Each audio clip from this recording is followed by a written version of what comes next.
Hi, everyone. Once again, 2023 Spring Training Baseball Update. Dick Bremer has been with us many years. Dick, I got to make sure, pronouncing your last name, Bremer or Bremer? Bremer like Kramer. We got the German pronunciation right. on the E. Well, yeah, I'm not sure it's the right pronunciation because they tell me that a Bremer is a resident of Bremen, Germany.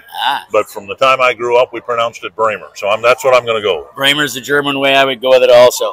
Okay, so let's talk about the new Twins, the new acquisitions and what they're going to bring to the team. Of course, from Farmer, Solano, Gallo, and, of course, Vasquez, pretty important one, and then Correa comes back. A little bit on each of those. Well, it's a completely different roster, not a completely different roster, but a vastly different roster because, the Twins faded last year. They didn't have the depth. And you mentioned some names there on the list that I think are going to be significant. Everyone focused on Correa and to a lesser extent Gallo and Pablo Lopez on the pitching side of things. But I think it's going to be the Kyle Farmers and the Michael A. Taylors who are going to give this team some veteran depth that they did not have last year. So, and we don't want it to happen, of course, but if some of the frontliners get hurt, spend some time on the injured list, which inevitably happens, well, then you've got some major league proven guys who can help you bridge the gap between when the player got hurt and when he can come back. And that, I think, is going to be the one thing that will separate the Twins from a lot of other teams in baseball. Yeah, I forgot to mention Taylor. It's a good one to pick up because he can play really good center field, and we just don't know how much they're going to play Buxton by design or by injury, so we'll see. Well, I think what we'll see is Byron DHing a lot early in the season until the weather warms up. He's coming back from knee surgery. And, as we've seen when he's been on the field, his legs are such a big part of his game. And when they're not working well, as was the case last year, he's only a shell of a player, the player that we know he can be. So they'll understandably, I think, be a little cautious with him early on. But again, you've got Michael A. Taylor, who won a Gold Glove in center field a couple of years ago. So they won't lose much defensively if Byron's not out there.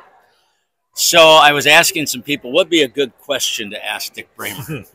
And the question came up, if you could grab any former Twin and put them on today's roster, who would it be and why? Well, I'm partial to Harmon Killebrew because he was the guy that everybody identified as being a Minnesota Twin when they first came to this region. But practically, it might be Kirby Puckett because of what Kirby meant.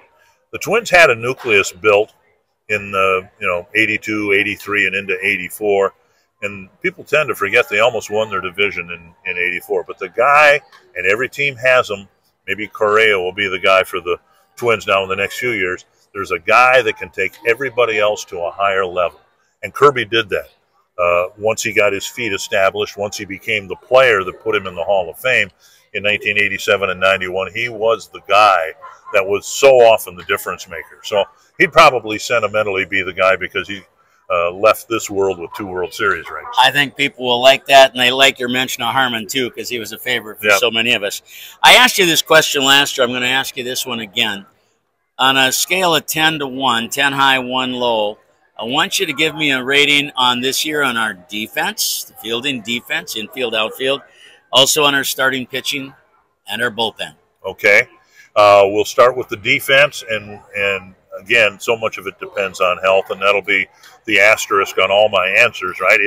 If Buxton's out in center field, if Correa is able to play it short. The one thing that I think is going to be interesting in the infield, not really a question mark, Jose Miranda has trimmed down, gotten in better shape to increase his mobility at third base, but we don't know about Jorge Polanco. He's had a very slow recovery from his knee issues. We don't know whether he's going to be on the roster or on the injured list at the start of the year. There's an opening at first base. We saw Alex Kirilloff do fairly well there defensively, but we may see Joey Gallo there early on in the season because Alex is coming back from surgery. So the defense, I think, eventually will be really, really good, particularly in the outfield. Joey Gallo is just a tremendous outfielder. Max Kempler, is really good in right field, and whoever's out in center field is going to be above average.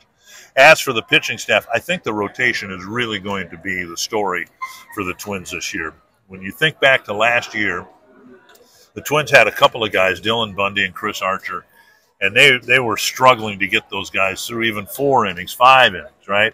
I think what we'll see from the rotation at the start of the year, there's depth. There are going to be guys who are going to be starting in St. Paul who will help later on. But all the guys who are going to go out there, whether it's Sonny Gray or Joe Ryan, Lopez, as I mentioned, Maley, I think that the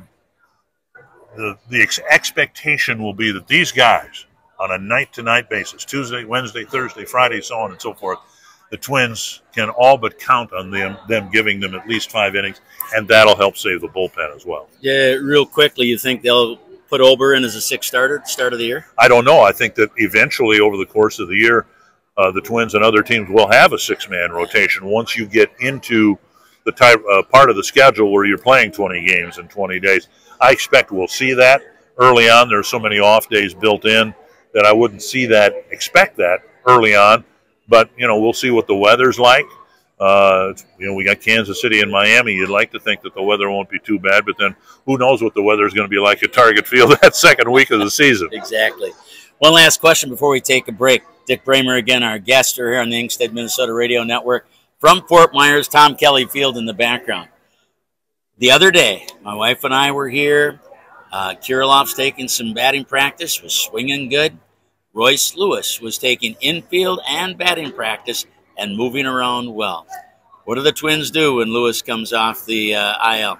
Well, I would guess that he probably won't be playing much time at short if Carlos Correa is around, right? But then maybe he'll see some time at wherever the need is. I don't know. I hope we don't see him in the outfield again. That didn't work out too well. But we'll see how Miranda fares at third base. It's conceivable he'll be seeing quite a bit of time over at first base too. And so there's a spot there, potentially, for Lewis to play at third base. He's a great athlete. And so I don't think the transition will be hard for him to move anywhere off of shortstop. As for Kirilloff, I've said this before, maybe on your into your microphone. I think Alex Kirilloff is going to be a perennial all-star for the Twins. The hope is that his wrist that he had surgery on actually shaved down a bone in the wrist, a unique surgery, that he'll be able to get stronger and stronger, and then we'll see the real Alex Kirilloff, who frankly was crushing the ball before he got hurt. Dick Bremer is with us. We'll come back with another segment. We're going to ask Dick about some of these new rule changes, ask about a few more things that kind of tie into his 40-year career as our broadcaster on TV for the Twins baseball. Stay tuned. Jim Bartles here, Dick Bremer from Fort Myers.